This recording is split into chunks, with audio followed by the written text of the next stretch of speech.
Imagine waking up every single morning and driving to one of the most magical toy factories in the world.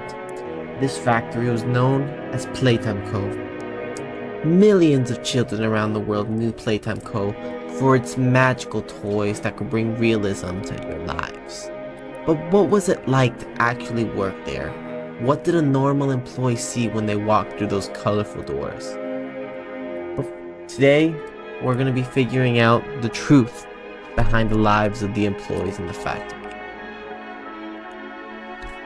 Your first day at Playtime Co. would probably feel like entering a new world. The company always presented itself as a place where creativity and imagination came together as one. Employees weren't just making products, they were creating toys that kids would love for decades to come. On your first day, you would likely begin with an introduction to the company, learning about Playtime's history, its products, and the importance of maintaining Playtime Co.'s strict regulations.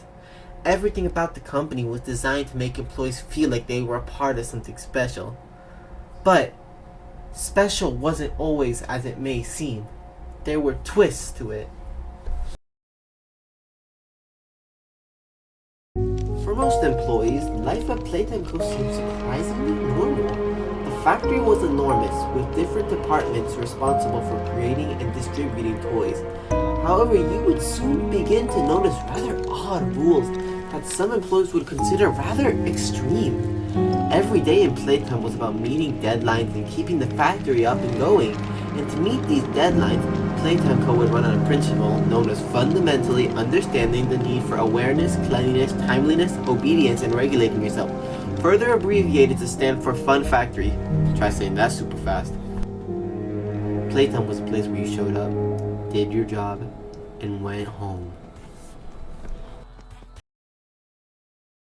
Playtime Co.'s success didn't only come from creating toys.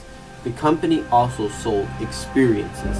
Their advertisements showed a company full of happiness and creativity open for the public. For only $2.99, not counting for inflation, people could visit the factory and feel like you're in the center of the toy industry. People weren't just visiting the factory, they were creating memories. But behind that perfect image was a growing crack of destruction that Playtime tried desperately to prevent. One of the strangest things about Playtime Co. is how secretive the company truly was. With a company this massive, many employees would only know their own sector of the company. Clearance was a major factor in the Playtime system, with surveillance systems installed everywhere. Most employees would often pass by locked doors every day without knowing the truth behind them. They would hear rumors, see areas they weren't allowed to enter, because Playtime is always watching. Over time, you'd begin to notice employees suddenly disappearing from the factory. Desks left empty. Work areas suddenly replaced with new people. For the average employee like yourself, the biggest mystery was not what was happening. It was how many people knew something was wrong before it was too late to act. One day, while walking down the halls of Playtime, you see something, and suddenly, it vanishes, leaving you alone with your thoughts.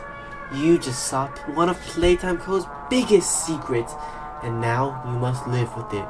As Playtime Co. always said, keep our company's secrets secure. Today is a new day. Everything seems normal as you get into your car to drive to work.